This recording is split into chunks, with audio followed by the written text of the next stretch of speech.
هذه القصيدة بعنوان يمر الوقت وأنا أكتب، من كلمات الشاعر عيد الخيل.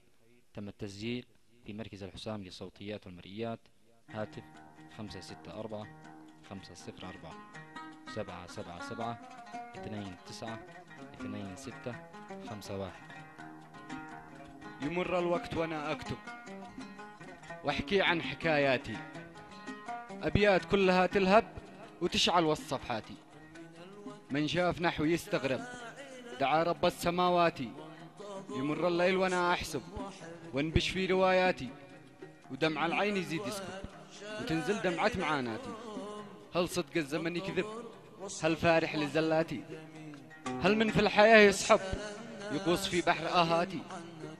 هل دمعي نزل من حب أو هو ضيق من ذاتي؟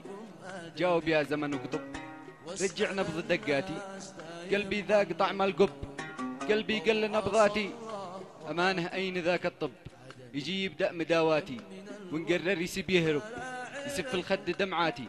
يسيب القلب متعذب بدون رحمه لوناتي. حرم لا ضيق واجنب من صفحة نهاياتي.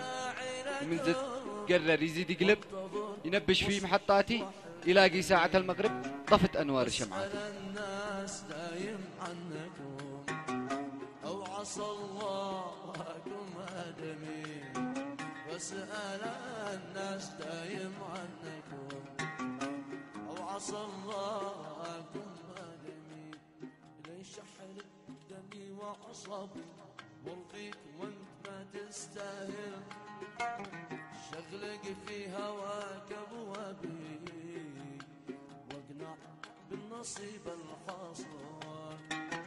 ليش أحرق دمي وعصبي وارضيك وانت ما تستاهل؟